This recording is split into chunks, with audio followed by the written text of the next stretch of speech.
We are back in action, everybody. Award season is here and predictions have well and truly started for the 2024 Oscars. Just like last year, I'm planning to do a video each month of my predictions on who will be nominated and who will win in March. It's always exciting to see how things change and evolve over the next few months, so let's get into it. For Best Picture nominations, I predict Maestro, Killers of the Flower Moon, Poor Things, Oppenheimer, The Holdovers, Barbie, Anatomy of a Fall, Past Lives, The Color Purple, and The Zone of Interest. This is sort of in order of likeliness, but not really. I think the first 6 are quite secure, and then the last 4 are more up in the air. Maestro is the latest film from Bradley Cooper and follows the story of famous conductor Leonard Bernstein.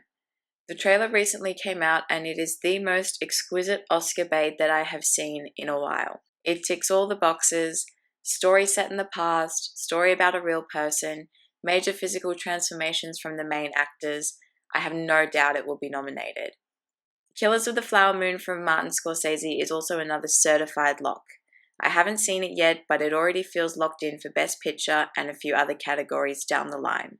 Poor Things is the latest from Yorgos Lanthimos and is also a strong contender at this stage. The Holdovers by Alexander Payne is looking solid. I get the feeling that the film will hang out in the middle and then towards the end of the season begin to ramp up and become really popular. Of course, Oppenheimer and Barbie are locked in for Best Picture. After the fantastic run that each film had, I see it nominated for multiple Oscars, particularly with Oppenheimer, which I believe will sweep the technical awards. The last 4 I have placed Anatomy of a Fall, Past Lives, The Color Purple, and The Zone of Interest. I've been loving the recent trend of nominating international features in Best Picture, and I think Anatomy of a Fall has the best chance of being nominated. Past Lives was a strong early contender, but I feel like it's lost a bit of steam recently. It might be taking the same path as Women Talking did this year. I haven't seen much about The Color Purple, and I've not yet seen The Zone of Interest, but from what I've heard, they're very promising films to keep an eye out for. However, I feel like any of these last 4 could be subbed in with Priscilla, American Fiction, Rustin, or May December, so keep an eye out for those also.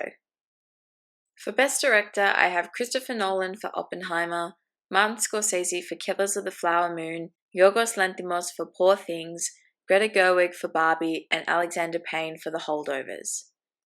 In reality, the fight is between Nolan and Scorsese, and I think at this stage Nolan will take Director and Scorsese will take Screenplay. Best Actor, I have Bradley Cooper for Maestro, Leonardo DiCaprio for Killers of the Flower Moon, Cillian Murphy for Oppenheimer, Colman Domingo for Rustin, and Paul Giamatti for The Holdovers. At this stage, I think Cillian Murphy will win, but Bradley Cooper is looking promising after that Maestro trailer. Best Actress has a lot more competition, and I've placed Emma Stone for Poor Things, Lily Gladstone for Killers of the Flower Moon, Sandra Hüller for Anatomy of a Fall, Margot Robbie for Barbie, and Carey Mulligan for Maestro. This category is a lot harder to pick, but for now I'm going to pick Lily Gladstone for Killers of the Flower Moon. For Best Supporting Actor, I've predicted Robert Downey Jr. for Oppenheimer, Ryan Gosling for Barbie, Jesse Plemons and Robert De Niro for Killers of the Flower Moon, and Mark Ruffalo for Poor Things. When I saw Barbie, I thought Ryan Gosling is locked in for this. Then I watched Oppenheimer, and now I think Robert Downey Jr. is the one to beat. There's many moments in his performance where I'm like, yep, that's the Oscar clip. And I think it's just his time. The awards are never based off the performances alone. There's a whole ecosystem behind the performance and the actor. And I think Robert Downey Jr. is one of those actors that has yet to be significantly rewarded like this. And now that the performance is there, all the planets have aligned and it's his to take. For Best Supporting Actress, I have Divine Joy Randolph for The Holdovers, Emily Blunt for Oppenheimer, Danielle Brooks for The Color Purple, Florence Pugh for Oppenheimer, and Julianne Moore for May December. This category feels a little more open, but I'm tipping Divine Joy Randolph to win, as every review of The Holdovers has only said glowing things about her performance. For Best Original Screenplay, I have Past Lives, The Holdovers, Barbie, Anatomy of a Fall, and Maestro. I don't even know if Barbie fits into original or advanced screenplay, but I've put it in original for now. I think this is the only award that Past Lives has a confident chance of winning, and for good reason as the screenplay is incredible.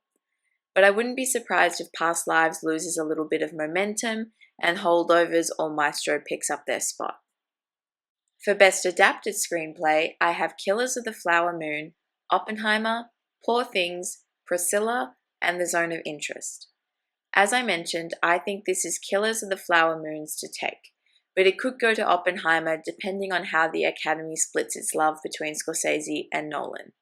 For the below the line categories, I've just put who I think is going to win, as picking nominations for this stage feels too challenging and open-ended for these categories.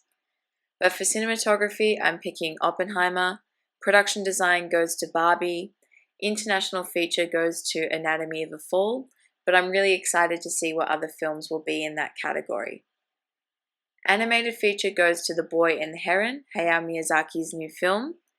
Editing, sound, and visual effects of course go to Oppenheimer, who will no doubt sweep these technical awards.